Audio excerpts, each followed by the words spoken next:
Hello everyone and welcome to a new lecture of Class Vista, जहाँ पे हम कर रहे हैं क्लास 10 की तैयारी वन शॉट लेक्चर्स के साथ। और आज है साइंस का chapter number 3, metals and non metals. तो बिना किसी देरी के चलो शुरू करते हैं। तो पहले थोड़ा सा इंट्रोडक्शन ले लेते हैं कि ये मेटल्स नॉन मेटल्स है क्या। अभी मुझे पता है कि तुम लोगों को एक बेसिक सा अंडरस्टैंडिंग ऑलरेडी है कि मेटल्स एंड नॉन मेटल्स के बारे में, लेकिन अगर फिर भी नहीं है तो एकदम शुरू से शुरू करते हैं कि हमें ये तो पता है कि there are 118 elements present, right. हमें 118 एलिमेंट्स अब तक पता है कि है, मतलब in nature there are 118 elements. अभी इनमें से क्या होता है, क्लासीफाई करते हैं based on some characteristics, based on some physical characteristics, based on some chemical characteristics. हम इन 118 एलिमेंट को हम लोग कैरेक्टराइज कर सकते हैं, ग्रुप कर सकते हैं। Broadly they are classified as, 3 तरह से उन लोगों को हम लोग ब्रॉडली क्लासीफाई करते हैं, ठीक है, 3 तरह से। One of them is metals, one of them is non metals, जो हम लोगों के चैप्टर के टाइटल में ही है। And another one is metalloids, metalloids, या फिर हम लोग इसको सेमी मेटल्स भी बोलते हैं, ठीक है। अभी इनमें से क्या होता है, मेटल्स एंड नॉन मेटल्स के बारे में तो हम लोग इस चैप्टर में ही पढ़ेंगे। मेटलॉइड्स एंड सेमी मेटल्स के बारे में इस चैप्टर में हम लोगों को पढ़ना नहीं है, ठीक है। अभी मेटल्स कितना होता है, metals there are 92 out of this 118, 92 of them are metals and 20 of them are non metals and there are 6 metalloids, ठीक है, 6 सेमी मेटल्स। अभी मेटल्स का कुछ एकदम बेसिक सा अगर हम लोग एग्जांपल पकड़ लेंगे तो तुम्हें ऑलरेडी पता होगा कि iron is an example, right. Iron is an example of a metal. फिर और भी दे सकते हैं हम लोग, सोडियम पता है कि मेटल है, पोटेशियम पता है कि हम लोगों को मेटल है। और क्या है, और एक बहुत कॉमन है एल्यूमिनियम, ठीक है, हम लोगों के डे टू डे लाइफ में बहुत यूज होता है एल्यूमिनियम, आयरन वगैरह, ये सब मेटल्स हैं, राइट। 92 में से सिर्फ कुछ ही एग्जांपल्स मैंने दिया। नॉन मेटल्स भी कुछ एग्जांपल दे सकते हैं, oxygen is a non metal, ठीक है, nitrogen is a non metal, ठीक है। और क्या दे सकते हैं, phosphorus non metal, sulphur non metal. और जो 6 मेटलॉइड्स है उनमें से है सिलिकॉन, ठीक है, जर्मेनियम, आर्सेनिक,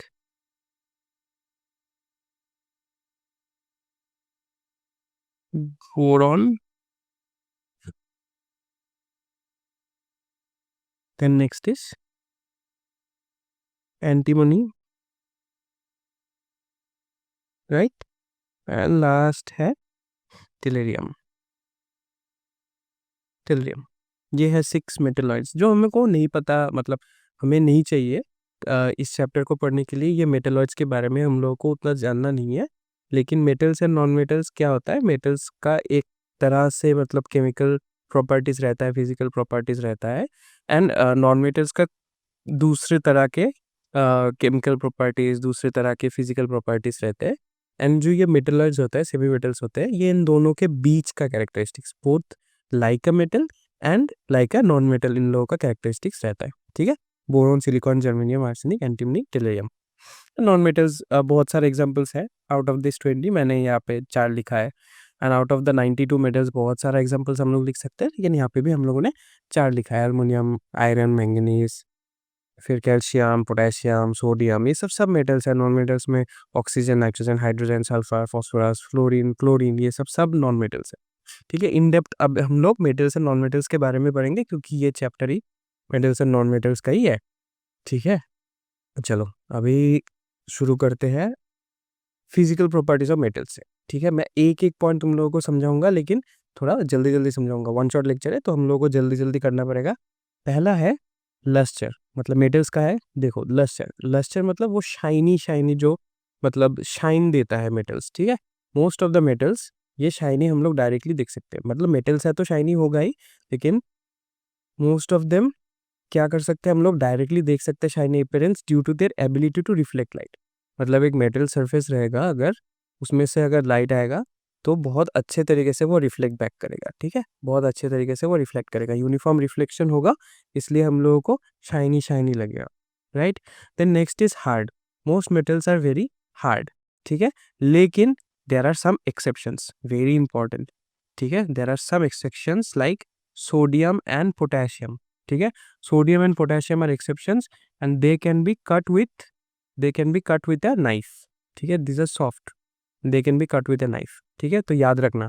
अभी हम लोगों को बहुत सारा एक्सेप्शंस याद रखना पड़ेगा, क्योंकि इवन एग्जाम में भी क्वेश्चंस आता है एक्सेप्शंस से, ठीक है, तो exceptions are very important. And chemistry को लेके हायर क्लासेस में स्टूडेंट्स थोड़ा सा फ्रस्ट्रेट भी हो जाते हैं, इतना सारा एक्सेप्शंस है, लेकिन chemistry is also very interesting, right. मैं जब केमिस्ट्री पढ़ता हूँ मुझे बहुत इंटरेस्टिंग लगता है, इसलिए मैंने केमिस्ट्री को लेके ही फर्दर स्टडीज किया है। So chemistry is a very interesting topic. ये एक्सेप्शंस का भी तुम लोगों को एक्सप्लेनेशंस भी मिल जाएगा। अभी के लिए वो उतना ज़्यादा हायर लेवल तो समझने की ज़रूरत नहीं है, अभी से भी ये समझ लो कि ये सब एक्सेप्शन है, ठीक है। चलो नेक्स्ट क्या है, state. Metals are generally solid at room temperature, ठीक है। एक्सेप्शन है यहाँ पे भी, क्या है exception? Exception is a mercury.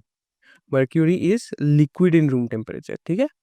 Mercury वो पुराने वाले थर्मोमीटर्स जो डिजिटल नहीं होते हैं, उन थर्मोमीटर्स में देखना एक शाइनी शाइनी लिक्विड तरह का रहता है, वही मर्क्यूरी है।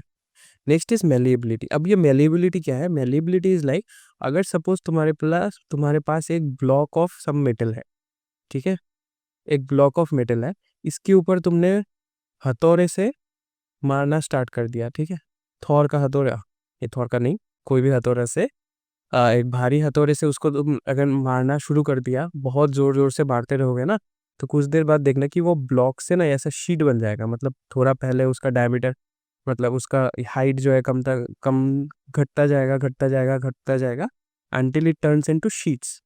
तो क्या होता है, मेटल्स को हम लोग मार मार के उसका शीट्स बना सकते हैं, ठीक है, मार मार के हम लोग उसको शीट्स बना सकते हैं, इसलिए बोलते हैं कि metals are malleable. Metals can be hammered into sheets, into thin sheets. Example, gold and silver are highly malleable, ठीक है, गोल्ड शीट्स मिलता है, गोल्ड सिल्वर शीट्स मिलता है। इवन वो देखते हो ना, that is not exactly pure gold और प्योर सिल्वर, ठीक है, थोड़ा सा पार्ट ही रहता है। वो जो मिठाई विठाई के ऊपर वो चांदी का परत रहता है ना, दोज आर सिल्वर शीट्स, लेकिन बहुत कम, मतलब बहुत बहुत ही कम कॉन्सेंट्रेशन में वहाँ पे रहता है सिल्वर, ठीक है। Next is ductility. पहले के दिनों में एकदम मतलब प्योर सिल्वर का ही भी मिलता था चांदी, अभी तो मतलब केमिकल्स वगैरह आ गया, सिर्फ कलर के लिए लगाते हैं। Next is ductility. डक्टिलिटी क्या है? मेटल्स, जैसे कि मेटल्स को हम लोग क्या कर सकते हैं, ऐसे पीट पीट के उसका थिन शीट्स बना सकते हैं। मेटल्स को हम लोग अगर खींचते रहेंगे जोर जोर से खींचते रहेंगे, बहुत दूर तक खींचते रहेंगे, तो क्या बन जाएगा, एक ब्लॉक से हम लोग उसका वायर्स भी बना सकते हैं। That is, this function is known as ductility. So metals can be drawn into wires as well, ठीक है। एग्जाम्पल है कॉपर का वायर, ठीक है, कॉपर का वायर, एल्यूमिनियम का वायर, वो तो जनरली जो घर का वायरिंग भी होता है ना, उसमें भी हम लोग कॉपर और एल्यूमिनियम का ही वायर्स सब यूज करते हैं, ठीक है। दीज आर वेरी, क्यों यूज करते हैं वायर्स बनाने के लिए? क्योंकि metals are also good conductor of heat, जो हीट एंड इलेक्ट्रिसिटी, जो नेक्स्ट पार्ट में हम लोग देख, नेक्स्ट पॉइंट में है कि metals are very good conductors of heat and electricity. ये हम लोगों को पता है कि मेटल्स को अगर थोड़ा सा भी गर्म करेंगे एक साइड से, तो दूसरे साइड भी वो हीट ट्रांसफर हो जाएगा, क्योंकि वो हीट कंडक्ट हो रहा है। Same goes for electricity as well. एक साइड से अगर मैं इलेक्ट्रिसिटी अप्लाई कर रहा हूँ उसके ऊपर, तो दूसरे साइड तक इलेक्ट्रिसिटी इजीली पहुंच जाएगा, because metals are good conductors of heat and electricity. Also metals are also ductile, तो इसलिए मतलब गुड कंडक्टर ऑफ इलेक्ट्रिसिटी है, डक्टाइल भी है, वायर बना सकते हैं, इसलिए कॉपर को ही हम लोग यूज करते हैं वायर बनाने के लिए, ठीक है। एग्जाम्पल क्या दिया हुआ है, सिल्वर, कॉपर, ठीक है, these are the best conductors. Next is density, मतलब उसका घनत्व कितना है, ठीक है, density. Most metals are highly dense, high density, they have high density, ठीक है, मतलब बहुत टाइट पैक्ड रहता है। Exceptions are lithium and sodium. Density किसका ज़्यादा होगा, मतलब अगर मैं अ, थोड़ा सा मतलब जनरल टर्म्स में भी समझाऊँ ना, कि अगर तुम सेम शेप का सेम डायमेंशन सेम शेप का अगर दो ब्लॉक्स ले लोगे, ठीक है, one is made of A less dense something, ठीक है, ये लेस डेंस होगा एंड ये ज़्यादा डेंस होगा, ठीक है, ज़्यादा डेंस एंड लेस डेंस अगर है, तो क्या होता है, जो ज़्यादा डेंस है ना, वो सेम शेप का, सेम साइज़ का होने के बावजूद भी वो थोड़ा भारी लगेगा, तुम जब उसको उठाओगे तो ये थोड़ा भारी लगेगा। एंड जो ये लेस डेंस जो सब्सटेंस रहेगा ना, same shape, same appearance, same dimensions का अगर होगा भी, फिर भी वो क्या होगा, थोड़ा कम भारी होगा। ठीक है, उसका वेट थोड़ा कम होगा। Next is sonorous. मतलब क्या होता है, अगर मेटल्स को हम लोग किसी चीज से, किसी डंडे से मारेंगे तो वहां से एक रिंगिंग साउंड बनता है। These are the sonorous. मतलब अगर रिंगिंग साउंड बनता है तब उसको हम लोग बोलेंगे कि वो सोनोरस है। इसीलिए देखना, वो जो बेल होता है, घंटी वगैरह होता है ना, वो सब जिस चीज से बनाया जाता है, दोज आर मेटल्स। मेटल्स को ही अगर हम लोग ऐसे मतलब मारेंगे, उसको स्ट्रक करेंगे किसी चीज से, तभी वो बजना शुरू हो जाएगा, आवाज निकालना शुरू हो जाएगा। That makes them sonorous, right. चलो, नेक्स्ट टॉपिक में जाते हैं, physical properties of non metals. अभी मेटल्स तो थोड़े थोड़े बहुत समझ आ गया कि हाँ, मेलिएबल मेलिएबल है, डक्टाइल है, गुड कंडक्टर है। फिर ये क्या बोलते हैं, सोनोरस है, लस्टर है, हार्ड है। नेक्स्ट इज, अब अगर नॉन मेटल्स के बारे में बात करेंगे तो क्या होता है, पहले स्टेट देख लेते हैं। Non metals can exist as solids, मतलब सॉलिड्स भी बनता है, जैसे कि कार्बन एंड सल्फर। लिक्विड्स भी एग्जिस्ट करता है। लिक्विड नॉन मेटल कौन सा होता है, ब्रोमीन। याद रखना, bromine is the only liquid non metal, and the only liquid metal at room temperature is mercury. Mercury is the only liquid metal at room temperature. Bromine is the only liquid non metal at the room temperature. ठीक है। Next is gases. Gases भी हो सकता है, ठीक है, solid भी हो सकता है, कार्बन सल्फर, लिक्विड भी हो सकता है, ब्रोमीन, एंड गैसेस भी हो सकता है, जैसे कि oxygen and nitrogen. Next is appearance. ये जो मेटल्स था वो कैसा था, वो थोड़ा लस्ट्री था, वो थोड़ा शाइनी था। अभी नॉन मेटल्स क्या होता है, they have a dull appearance. ठीक है, लेकिन इसमें भी एक्सेप्शंस है।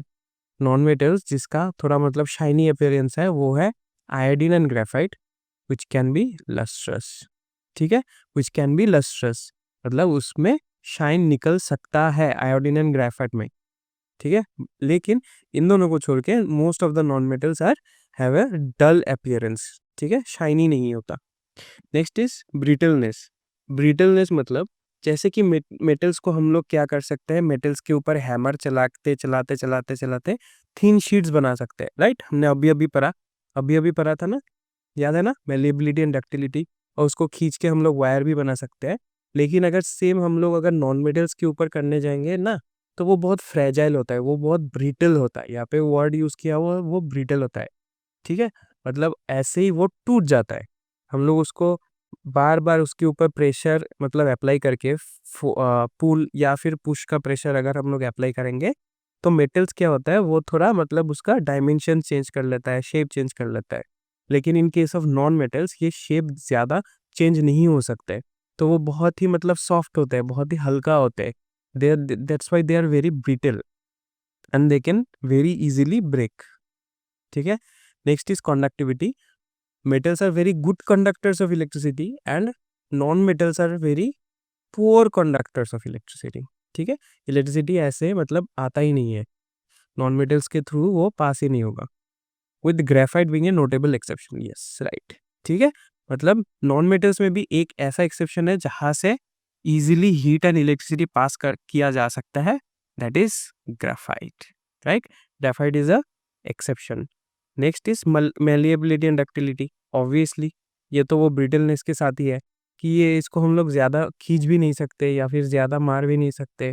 ठीक है, ज़्यादा खींचेंगे तो मतलब टूट जाता है, एंड अगर ज़्यादा मारेंगे तो भी टूट जाता है। मतलब उसका मेलिएबिलिटी कम है एंड उसका डक्टिलिटी भी कम है। ठीक है, non metals are non malleable and non ductile. ठीक है, समझ आया। चलो नेक्स्ट टॉपिक की ओर बढ़ते हैं, केमिकल प्रॉपर्टीज ऑफ मेटल्स। अभी ये तो physical properties of metals and non metals दोनों ही हम लोगों ने देख लिया। अभी थोड़ा केमिकल प्रॉपर्टीज भी देख लेते हैं कि केमिकल्स के साथ वो मेटल्स कैसे रिएक्ट करते हैं। तो जो फर्स्ट जो केमिकल हम लोग देखेंगे that is oxygen. Metals oxygen के साथ कैसे रिएक्ट करता है। तो अभी क्या दिया हुआ है, metals react with oxygen to form metal oxides which are basic in nature. ठीक है, ये एसिड्स एंड बेसिस के जो कॉन्सेप्ट्स है वो तो हम लोगों ने लास्ट लेक्चर में देख ही लिया है ना। चैप्टर नंबर 2 में तो हम लोगों ने देख लिया, तो उसको अगर तुम लोगों ने नहीं पढ़ा होगा तो अभी जाके पढ़ लो, क्योंकि ये जो एसिड्स एंड बेसिस का जो कॉन्सेप्ट है ये बाकी मतलब आता ही रहेगा, इस चैप्टर में भी आएगा and in the future chapters में भी थोड़ा बड़ा बहुत आएगा। तो that is a very high scoring chapter and very easy chapter. तो जाके वो पढ़ लो, जान लो, सीख लो और फिर ये कर लो। ठीक है, सब चैप्टर्स कंप्लीट कर देंगे, इजी है, वन शॉट्स में ही सब कंप्लीट हो जाएगा, सब कॉन्सेप्ट तुम लोगों को पता चल जाएगा। ठीक है, अभी क्या है, रिएक्शन विद ऑक्सीजन में क्या होता है, metals react with oxygen to form metal oxides. ठीक है, अब वो मेटल ऑक्साइड्स का नेचर कैसा होता है, वो थोड़ा बेसिक होता है। एक एग्जाम्पल के साथ देखें, एक एग्जाम्पल देख लेते हैं। चलो, एग्जाम्पल है जैसे कि मैग्नीशियम। ठीक है, मैग्नीशियम क्या करता है, ऑक्सीजन के साथ रिएक्ट करता है एंड क्या बन जाता है, MgO। बैलेंस कर लेते हैं, यहाँ पे 2, यहाँ पे O2 है तो यहाँ पे 2 2Mg, 2Mg, O2, राइट। चलो, क्या होता है, ऐसा होता है, मैग्नीशियम क्या करता है, ऑक्सीजन के साथ रिएक्ट करता है एंड मेटल ऑक्साइड्स फॉर्म होता है and this metal oxides are basic in nature. याद रहेगा। अभी एक चीज मतलब नोट्स मतलब सिर्फ समझ लो, ठीक है, मैं यहाँ पे लिख नहीं रहा हूँ, लेकिन नोट देके सिर्फ ये समझ लो कि क्या होता है, कुछ कुछ बहुत ही हाईली रिएक्टिव मेटल्स भी होते हैं, जैसे कि सोडियम। ठीक है, सोडियम एंड पोटेशियम ये क्या करता है, react very vigorously. This metals react very vigorously with oxygen. इसीलिए क्या करते हैं, सोडियम मेटल को ना मतलब कुछ ऑयल के अंदर रखता है, सोडियम मेटल को हम लोग केरोसिन ऑयल के अंदर रखते हैं ताकि जो एटमॉस्फेरिक ऑक्सीजन है ना, उसके ऊपर उसके साथ उसका इंटरेक्शन ना हो, उसके साथ वो रिएक्शन ना हो। अगर हो भी जाता है ना मेटल्स, मतलब सोडियम मेटल्स को अगर हम लोग केरोसिन ऑयल में नहीं रख के ऐसे ही हवा में छोड़ देंगे ना, तो वो अपने आप बर्न करना शुरू हो सकता है एंड अपने आप एक्सप्लोड भी कर सकता है। Same goes for potassium metal as well, right. So कितना मतलब करेगा रिएक्शन, कितना विगोरसली करेगा, ये डिपेंड करेगा। कोई कोई बहुत विगोरसली ऑक्सीजन के साथ रिएक्ट कर सकता है, कोई कोई थोड़ी देर बाद रिएक्ट कर सकता है, किसी किसी को थोड़ा सा हीट चाहिए रिएक्ट करने के लिए। So it varies with metal to metal, right. इसको सिर्फ नोट मतलब याद कर लो, ऐसा कुछ लिखने की जरूरत नहीं है, सिर्फ याद कर लो। नेक्स्ट इज किसके साथ, next is the reaction with water. ठीक है, मेटल्स वाटर के साथ कैसा करते हैं। अच्छा चलो, यहाँ पे ना एक जनरल फॉर्मूला भी लिख लो। मैंने तो यहाँ पे ये एग्जाम्पल दिया, this is the example, right. General formula is metal plus oxygen gives you metal oxides.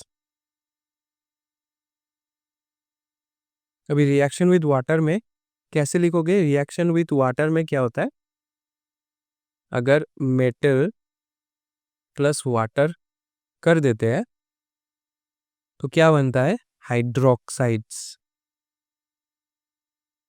Metal hydroxides बनता है एंड क्या बनता है, हाइड्रोजन गैस। याद रखना। चलो एक एग्जांपल देख लेते हैं, एग्जांपल। ठीक है, सोडियम मेटल का अगर देखेंगे क्या, चलो देखते हैं। सोडियम मेटल भी बहुत ही विगोरसली, जैसे कि मैंने बोला था ना, ऑक्सीजन के साथ ही ये बहुत विगोरसली रिएक्ट करता है। ऐसे एक्सपोज टू कर देंगे अगर, ऐसे एटमॉस्फेरिक ऑक्सीजन के साथ भी रिएक्ट कर सकता है, इसलिए उसको ऑयल में रखते हैं। तो सेम मतलब मैंने यहाँ पे सोडियम का ही दिखा रहा हूँ, लेकिन ये प्रैक्टिकली अगर तुम लोग करोगे या फिर देखोगे तो बहुत सावधानी से देखना, क्योंकि मेटल जो है सोडियम इज़ वेरी रिएक्टिव। तो मैं तो बोलूँगा अभी मत देखो, किसी ट्रेन सुपरविजन सर टीचर के अंदर ही देखो, अगर देखना भी हो तो। तो ये क्या करता है, सोडियम जो है ना वाटर के साथ रिएक्ट करता है और क्या बनाता है, सोडियम हाइड्रोक्साइड, NaOH बनता है एंड क्या बनता है, ऑफ कोर्स H2 गैस बनेगा। ठीक है, H2 गैस बनेगा, sodium plus water turns into sodium hydroxide and H2 gas. ठीक है, समझ आया। 2H2 बैलेंस नहीं होगा ना, हाँ, नहीं नहीं बैलेंस है, H2 ही बनेगा, राइट। केमिकल प्रॉपर्टीज ऑक्सीजन के साथ भी देख लिया, वाटर के साथ भी देख लिया। नेक्स्ट क्या है, नेक्स्ट है रिएक्शन विद एसिड्स। अभी इसका जनरल रिएक्शन क्या होता है, मेटल के साथ अगर एसिड को रिएक्ट कर देंगे, जो कि हम लोगों ने लास्ट चैप्टर में भी देखा था, एसिड प्लस मेटल्स वहाँ पे लिखा हुआ था मैंने, metals plus acid it will give salts plus H2 gas. ठीक है, एग्जाम्पल देखेंगे, चलो एग्जाम्पल देखते हैं। Example zinc which is a metal, पूरा क्यों लिख रहा हूँ, zinc which is a metal and एक एसिड ले लेते हैं, जब HCl ले लेते हैं। ठीक है, अगर HCl ले लेंगे तो 2HCl ले लो, ZnCl2 बन जाएगा। ZnCl2 is a salt. ठीक है, zinc chloride and hydrogen gas. ठीक है, मैं यहाँ पे एक एक एग्जांपल दे रहा हूँ, तुम यहाँ पे कुछ भी मतलब बिठा सकते हो और सिर्फ बैलेंस कर देना। HCl के जगह पे तुम H2SO4 भी दे सकते हो, HNO3 भी दे सकते हो, जिंक की जगह पे कोई और भी मेटल दे सकते हो, सब में ही कुछ ना कुछ सॉल्ट आएगा एंड हाइड्रोजन गैस इवॉल्व होगा, क्योंकि metals plus acid will give you salts plus hydrogen gas. Next is displacement reactions, मतलब डिस्प्लेसमेंट रिएक्शंस है, इसके बारे में हम लोग बार बार बार बार बात करेंगे। यहाँ पे यहाँ से शुरू हो रहा है, ठीक है, इसके बारे में बात। चलो, लास्ट जो क्लास था चैप्टर 2 में, वहाँ पे हम लोगों ने सॉल्ट्स के बारे में बार बार बार बार घुमा फिरा के बात किया था ना। इस जगह पे हम लोगों ने डिस्प्लेसमेंट रिएक्शंस एंड उसके रिलेटेड जो टर्म्स होगा उसके बारे में बार बार घुमा फिरा के बात करेंगे। इसमें क्या होता है डिस्प्लेसमेंट रिएक्शंस में, जो हम लोगों ने चैप्टर 1 में भी पढ़ा होगा, चैप्टर 1 में डिस्प्लेसमेंट रिएक्शंस के बारे में थोड़ा सा था ना। उसमें क्या होता था, एक एक एटम मतलब एक एलिमेंट दूसरे एलिमेंट के कंपाउंड से उस एलिमेंट को हटा देगा और खुद बैठ जाएगा। ठीक है, कुछ अगर जनरल फॉर्मूला अगर बोल दूं तो क्या होता है पता है, मेटल सपोज नंबर 1 रहेगा, वो क्या करेगा, मेटल नंबर 2 का जो सॉल्ट रहेगा उसमें से खुद बैठ जाएगा, मतलब मेटल 2 को हटा देगा, हटो हटो ऐसे करके हटा देगा तो खुद बैठ जाएगा। क्या बन जाएगा, मेटल 1 का सॉल्ट बन जाएगा एंड मेटल 2 खुद ब खुद मतलब खाली बैठ जाएगा, उसको यहाँ से भगा देगा, उसको खाली बिठा देगा। ठीक है, ये है मतलब उसका जनरल फॉर्म। एग्जाम्पल के तौर पे एक देख सकते हो, एग्जाम्पल में क्या होता है, Fe प्लस CuSO4, ठीक है, turns into FeSO4 plus Cu। यहाँ पे ध्यान देना, एक चीज याद रखना कि फेरस जो है मतलब iron, iron is a highly is a more reactive metal than copper and ये कॉपर का एक सॉल्ट है CuSO4। अभी इस सॉल्यूशन से Fe क्या करेगा, क्योंकि Fe का पावर ज्यादा है, that he it is more reactive, Fe is more reactive, Fe का पावर ज्यादा है, तो Fe क्या करेगा, Cu को धक्का मार देगा, आयरन क्या करेगा, कॉपर को धक्का मार देगा, धक्के दे के बाहर निकाल देगा, खुद जाके बैठ जाएगा एंड बना देगा FeSO4 एंड Cu तो बाहर आ गया, Cu बाहर रहेगा। ठीक है, तो ये चला गया हम लोगों का केमिकल प्रॉपर्टीज ऑफ मेटल्स। अभी इस जब हम लोगों ने ये जो लास्ट वाला पढ़ा है ना डिस्प्लेसमेंट रिएक्शंस, यहाँ पे थोड़ा सा एक चीज हम लोगों को ये पता चल गया कि हर मेटल सेम तरह से रिएक्ट नहीं करेगा, उसका रिएक्टिविटी थोड़ा चेंज होगा, जो हम लोगों को और एक एग्जाम्पल में मिला था। इस एग्जाम्पल में नंबर 1 एग्जाम्पल में, नंबर 2 एग्जाम्पल के तौर पे भी तुम सेम ही नोट्स लिख सकते हो कि हर मेटल का वेरिंग डिग्री से वो रिएक्ट करेगा बाकी सब चीजों के साथ, ऑक्सीजन के साथ ही हो या वाटर के साथ ही हो या एक दूसरे मेटल के सॉल्ट के साथ ही हो। ठीक है, तो वो वेरिंग डिग्री से करेगा। कुछ कुछ मेटल्स ज्यादा पावरफुल होते हैं, ज्यादा रिएक्टिव होते हैं एंड कुछ कुछ मेटल्स जो है वो थोड़ा कम रिएक्टिव होते हैं। ठीक है, थोड़ा कम रिएक्टिव होते हैं। इस कॉन्सेप्ट को अच्छे तरीके से अपने दिमाग में डाल लो कि कुछ कुछ मेटल्स ज्यादा रिएक्टिव होते हैं एंड कुछ कुछ मेटल्स कम रिएक्टिव होते हैं। ठीक है, क्योंकि इसको लेके हम लोग बाद में बहुत बार पढ़ेंगे। यहाँ पे एक स्टार बना लो क्योंकि ये स्टार बाद में आएगा।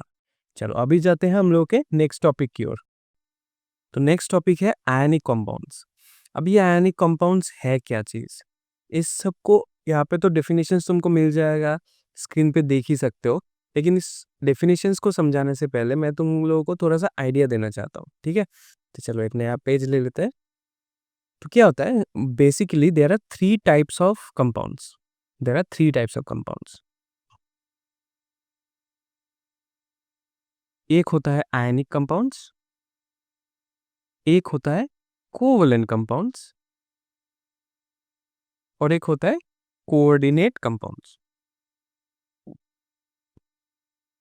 हायर क्लासेस में अगर साइंस स्ट्रीम को लेके पढ़ोगे तो इन सभी टाइप के कंपाउंड्स के साथ तुम लोग फेमिलियर हो जाओगे, उन सबके बारे में तुम लोगों को पढ़ना पड़ेगा। लेकिन इस चैप्टर को पढ़ने पे हम लोगों को एक तरह के कंपाउंड के बारे में थोड़ा सा आइडिया आना स्टार्ट हो जाएगा, that is the ionic compounds.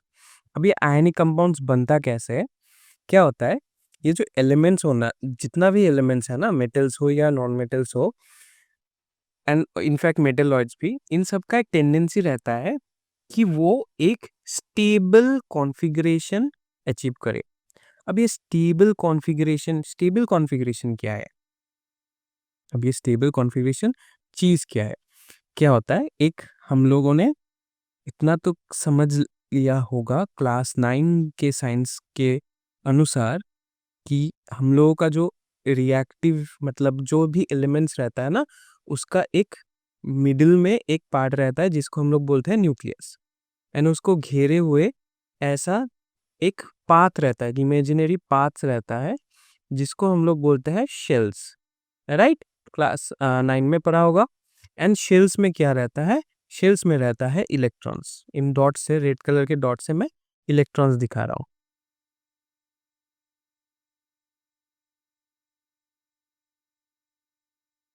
ठीक है? एंड बाहर जितना भी शेल्स हो सकता है, एक हो सकता है, दो हो सकता है, तीन हो सकता है, जितना भी शेल्स रह सकता है। एंड शेल्स के अंदर शेल्स के अंदर एक डेफिनिट पाथ में क्या रहता है? इलेक्ट्रॉन्स, जो कि रोटेट करता रहता है, राइट? वो रिवोल्यूट करता रहता है न्यूक्लियस के इर्द गिर्द। अभी क्या होता है, हर मतलब हर शेल में मैक्सिमम कितना कैपेसिटी है? मैक्सिमम कैपेसिटी कितना है उसका? मैक्सिमम कैपेसिटी फर्स्ट में सिर्फ 2 है, लेकिन बाकी सब में क्या होता है, मैक्सिमम कैपेसिटी इज 8। मतलब 8 इलेक्ट्रॉन्स वो अपने अंदर रख सकता है एक शेल में, ठीक है?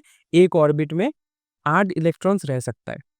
अभी क्या होता है, किसी किसी एलिमेंट्स में ज्यादा इलेक्ट्रॉन्स रहता है 8 से, किसी किसी एलिमेंट्स में कम इलेक्ट्रॉन्स रहता है 8 से। तो कोई कोई एलिमेंट्स क्या करता है, अगर एक दो रहता है, सपोज एक है या दो है, तो क्या करता है, वो क्या बोलता है, चलो चलो, ले लो, तुम ले लो, किसी और को वो दे देता है। क्या करता है, वो डोनेट कर देता है। एंड कोई कोई क्या करता है कि सपोज 8 है, 8 बनना है, एक या दो की कमी है, तो वो क्या करता है, दूसरे से ले लेता है कि हाँ हाँ तुम मुझे दे दो, तुम अगर डोनेट कर रहे हो तो मुझे ही दे दो। तो वो क्या कर सकता है, वो एक्सेप्ट कर सकता है, ठीक है? कोई डोनेट कर सकता है, कोई एक्सेप्ट कर सकता है। अब ये कौन डोनेट कर सकता है? डोनेट कर सकता है सिर्फ मेटल्स। एंड एक्सेप्ट कर सकता है कौन? नॉन मेटल्स, ठीक है? Donate electrons, accept electrons. तो क्या करता है मेटल्स, मेटल्स उसके आउटर मोस्ट जो शेल होता है वहां से इलेक्ट्रॉन्स जाता है, ठीक है? ऐसा नहीं कि ये वाला इनर मोस्ट जो है वही बाहर निकलेगा, ऐसा नहीं होता, ठीक है? जो आउटर मोस्ट शेल्स है वहां से इलेक्ट्रॉन्स जा सकता है। एंड वो क्या करता है, मेटल्स क्या करता है, उसको दे देता है, किसी और को दे देता है। एंड नॉन मेटल्स जो है, वो अगर कोई दे रहा है तो वो उससे एक्सेप्ट कर लेता है इलेक्ट्रॉन्स कि हाँ हाँ मुझे जरूरत है, मुझे दे दो, मुझे दे दो, ठीक है? ये क्या बन जाता है, कैटायन बन जाता है देने के बाद। ये क्या बन जाता है, एनायन बन जाता है देने के बाद। कैटायन मतलब पॉजिटिवली चार्ज, एनायन मतलब नेगेटिवली चार्ज बन जाता है, ठीक है? अभी चलो डेफिनेशन की ओर बढ़ते हैं। डेफिनेशन क्या है, formed by the transfer of electrons. जैसा कि मैंने समझाया तुम लोगों को कि ये जो कंपाउंड्स होते हैं ये कब बनता है, जब एक एलिमेंट से दूसरे एलिमेंट में ट्रांसफर ऑफ इलेक्ट्रॉन्स होता है। कोई दे देता है, कोई ले लेता है। अब ये देने और लेने में क्या बन जाता है, एक बॉन्ड बन जाता है एंड वो एक कंपाउंड बन जाता है, ठीक है, this become a compound, these are called ionic compounds. Ionic compounds are formed by the transfer of electrons. कहाँ से? मेटल से नॉन मेटल्स तक, ठीक है, कैटायंस एंड एनायंस बनेगा एंड ये एक आयनिक कंपाउंड कहलाएगा, राइट। एक एग्जांपल देखोगे, एग्जांपल देख सकते हो, सपोज देख लेते हैं सोडियम का, ठीक है। सोडियम का क्या होता है, मिडिल में सपोज ये कोर है एंड उसके इर्द गिर्द तीन तीन ऐसा ऑर्बिट रहता है, तीन ऐसा ऑर्बिट रहता है। चलो रेड में दिखाता हूँ। फर्स्ट ऑर्बिट में तो दो, देन नेक्स्ट ऑर्बिट में ऑलरेडी क्या बन जाता है, ऑलरेडी 8 रहता है, 8 इलेक्ट्रॉन्स है एंड उसके बाहर वाले शेल में जो आउटर मोस्ट शेल्स रहेगा वहां पे सिर्फ एक इलेक्ट्रॉन्स रहेगा। एंड अगर हम लोग सेम चीज क्लोरीन का देख ले, क्लोरीन का अगर देख ले, वहां पे भी 3 शेल्स है, 3 ऐसा ऑर्बिट्स है। तो फर्स्ट ऑर्बिट में ऑफ कोर्स सबकी तरह इसका भी 2 रहेगा, नेक्स्ट ऑर्बिट में 1 2 3 4 5 6 7 8, 8 इलेक्ट्रॉन्स है एंड जो आउटर मोस्ट शेल रहेगा वहां पे 7 इलेक्ट्रॉन्स रहता है, 1 2 3 4 5 6 7। तो अभी अच्छे से देखो, ये जो सोडियम है ना, सोडियम जो है ना, यहाँ पे क्या है, 2 है, फिर 8 है, फिर 1 है। एंड यहाँ पे क्या है, क्लोरीन में 2 है, फिर 8 है, फिर 7 इलेक्ट्रॉन्स है। सिर्फ इलेक्ट्रॉन्स का वैल्यू मैंने लिखा, राइट। अब अगर यहाँ से मैं एक इलेक्ट्रॉन को हटा दूं तो क्या बन जाता है, 2 8, which is completely filled. 8 electrons है आउटर मोस्ट में, ये अगर चला जाता है, ये अगर चला जाता है तो ये आउटर मोस्ट नहीं रहा ना, ये शेल तो आउटर मोस्ट नहीं रहा, इसके अंदर वाला शेल आउटर मोस्ट रहा। तो आउटर मोस्ट शेल में क्या बन जाता है, स्टेबिलिटी आ जाता है, आउटर मोस्ट शेल में स्टेबिलिटी आ जाता है। एक इलेक्ट्रॉन्स अगर वो दे देगा तो वो बहुत स्टेबल बन जाएगा। एंड अगर क्लोरीन को देखोगे कि उसमें 7 ऑलरेडी है, तो उसको सिर्फ चाहिए कितना, एक ही चाहिए।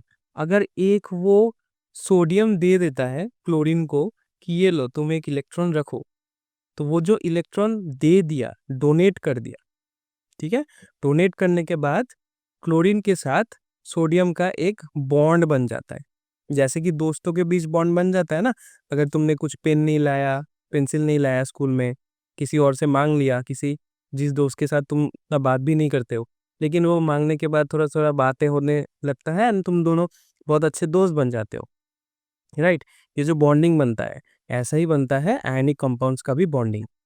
एक इलेक्ट्रॉन दूसरे इलेक्ट्रॉन, मतलब एक कंपाउंड से एक इलेक्ट्रॉन दूसरे कंपाउंड तक चले जाता है एंड उन दोनों मतलब दोनों एटम्स के बीच, दोनों एलिमेंट्स के बीच एक बॉन्ड बन जाता है। मतलब ये जो इलेक्ट्रॉन है ये यहाँ पे चला गया एंड इन दोनों में क्या बन गया, बॉन्ड बन गया, जहाँ पे Na पॉजिटिव है एंड Cl नेगेटिव है, ठीक है। जो डोनेट करता है वो मेटल होता है, we know sodium is a metal which is donating, तो वो पॉजिटिव चार्ज हो जाएगा। And chlorine is a non metal which is accepting, तो वो क्या बन जाएगा, नेगेटिव साइन, ठीक है, एनायन बन जाएगा। इन metal is cation, non metal is anion. अभी इसके प्रॉपर्टीज के बारे में पढ़ लेते हैं, मतलब जो कंपाउंड बनेगा, मेटल्स तो हम लोग कैसा है उसका प्रॉपर्टीज तो हम लोगों ने देख ही लिया, physical and chemical, and so हम लोगों ने नॉन मेटल्स का भी देख लिया। अभी ये जो आयनिक कंपाउंड्स फॉर्म हो रहे हैं, ठीक है, इन दोनों के इंटरेक्शन में, मेटल्स एंड नॉन मेटल्स के इंटरेक्शन में वो कैसा होता है, उसका प्रॉपर्टीज है, these are very high melting point, they have a very high melting point and boiling points, ठीक है। क्यों, क्योंकि इन दोनों के बीच में स्ट्रॉन्ग आयनिक बॉन्ड्स होता है, ठीक है। अभी ये जो सॉलिड स्टेट में क्या कर सकता है, वो इलेक्ट्रिसिटी पास नहीं कर सकता, जैसा कि मेटल्स, मेटल्स क्या कर सकते थे, इजीली पास कर सकते थे, राइट, इजीली इलेक्ट्रिसिटी को पास कर सकते थे, कंडक्ट कर सकते थे, लेकिन आयनिक कंपाउंड्स ऐसा नहीं कर पाता है सॉलिड स्टेट में। अगर तुम्हें इलेक्ट्रिसिटी पास करवाना ही है तो आयनिक कंपाउंड को पहले एक्वा स्टेट में लेके जाओ या फिर मोल्टेन स्टेट में लेके जाओ, बहुत गर्म करो कि वो लिक्विड बन जाए, ठीक है, मोल्टेन स्टेट में लेके जाओ या फिर एक्वा स्टेट में लेके जाओ, और वो क्या करेगा, इलेक्ट्रिसिटी पास करना शुरू कर देगा। कंडक्ट करना शुरू कर देगा, not in solid state. And also another thing, ये जो आयनिक कंपाउंड्स जितना भी है ना, वो फॉर्म जो होता है ना, these are most of them are soluble in water. एक दो एक्सेप्शंस है इसमें भी, जो हम लोगों के मतलब पढ़ाई के स्कोप के बाहर है और बुक में भी नहीं दिया हुआ है, लेकिन ये याद रखना कि ionic compounds are generally soluble in water. ठीक, चलो नेक्स्ट टॉपिक की ओर बढ़ते हैं। Next topic is reactivity series. अभी ये रिएक्टिविटी सीरीज है क्या, पूरा पेज मैंने ब्लैंक क्यों रखा, देखो डेफिनेशन थोड़ा पढ़ लेते हैं। डेफिनेशन में क्या दिया हुआ है, this is the list of metals arranged in, ऐसे अरेंज किया हुआ है ताकि उनका रिएक्टिविटी टॉप टू बॉटम या फिर लेफ्ट टू राइट जब जाए तब वो डिक्रीज होता जाए। हम लोग जनरली टॉप टू बॉटम ही रिएक्टिविटी सीरीज को लिखते हैं, जहाँ पे top is the most reactive and bottom is the lowest reactive, right. चलो मतलब रिएक्टिविटी डिक्रीज ऐसा होता है, स्ट्रेट लाइन ड्रॉ कर लेते हैं। रिएक्टिविटी ऐसे डिक्रीज हो रहा है। सो ऊपर वाला मोस्ट रिएक्टिव, मिडिल वाला मिडली रिएक्टिव मतलब माइल्डली रिएक्टिव, एंड नीचे वाला very low low reactive, right. अभी इसका अरेंजमेंट कैसा होगा, सबसे पहले आएगा पोटेशियम, ठीक है, फिर उसके नीचे आएगा सोडियम, ठीक है, फिर उसके नीचे आएगा कैल्शियम,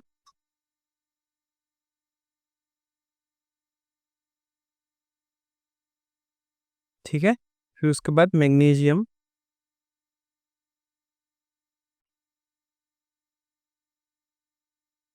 फिर नेक्स्ट है एल्यूमिनियम,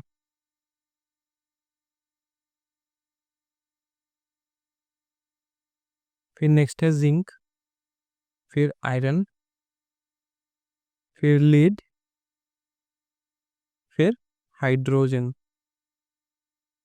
ठीक है, फिर कॉपर, और फिर उसके बाद ऐसे मैं एरो दे के लिख रहा हूँ, कॉपर के बाद मर्क्यूरी, फिर उसके बाद सिल्वर, एंड उसके बाद गोल्ड, ठीक है। सो जो टॉप में रहेगा ना, टॉप में दीज आर वेरी रिएक्टिव, ठीक है। अभी क्या हो गया, रिएक्टिविटी डिक्रीज होता जा रहा है, तो लास्ट वाला जो होगा दीज आर लेस रिएक्टिव, ठीक है। ऊपर वाला क्या हो जाएगा, ज्यादा रिएक्टिव हो जाएगा, नीचे वाला क्या हो जाएगा, लेस रिएक्टिव हो जाएगा। अब ये जो सीरीज है, सीरीज ऐसे ही अगर तुम लोग सजाओगे तो उसको हम लोग बोलेंगे रिएक्टिविटी सीरीज। और ये जो किसी का पावर ऊपर है किसी का पावर नीचे है, that is totally dependent on it's reactivity, किसके साथ, ऑक्सीजन के साथ या वाटर के साथ या किसी दूसरे दूसरे मेटल या नॉन मेटल के साथ। अगर वो इजीली रिएक्ट कर रहा है तो दैट इज वेरी रिएक्टिव। अगर नीचे की तरफ है, इस लिस्ट में उसका नाम नीचे की तरफ है, उस केमिकल का नाम, उस एलिमेंट का नाम, तब these are very low reactive in nature, right. अभी रिएक्टिविटी सीरीज भी पता चल गया, क्यों मैं बोल रहा था कि याद रखो याद रखो, इसीलिए मैं बोल रहा था, तभी बोल रहा था ना कि रिएक्टिविटी सीरीज के बारे में याद रखो। कोई कोई एलिमेंट्स ज्यादा होगा पावरफुल, कोई कोई एलिमेंट्स कम होगा पावरफुल, सो ऐसा होता है, ठीक है, याद रहेगा। पोटेशियम टू गोल्ड ऐसे जाता है। चलो अभी नेक्स्ट टॉपिक की ओर जाते हैं। नेक्स्ट अभी हम लोग एक नया टॉपिक शुरू करने वाले हैं, जो कि है occurrence of metals. Occurrence of metals मतलब जो हम लोगों का इम्पोर्टेंट मेटल सब है ना, जो हम लोगों के day to day life life usages में चाहिए, वो सब हम लोगों को अर्थ से ही मिल जाता है, नेचुरली हम लोगों को मिल जाता है, मोस्ट ऑफ देम, ठीक है। Not every all of them, not all of them but most of them हम लोगों को नेचुरल सोर्सेज से मिल जाता है। तब ये जो मेटल्स है ना, तो ये कैसे मतलब नेचर से कैसे मिलता है, किस फॉर्म में मिलता है, तो याद रखने की दो तीन चीजें हैं, जो डेफिनेशंस है, जो इम्पोर्टेंट है। जो पहला डेफिनेशन है वो है मिनरल्स का। अब ये मिनरल्स क्या होता है, मिनरल्स आर नथिंग बट जो एलिमेंट्स होता है ना, द एलिमेंट्स और कंपाउंड्स, चलो मैं लिख लेता हूँ, द एलिमेंट्स और compounds which occur naturally,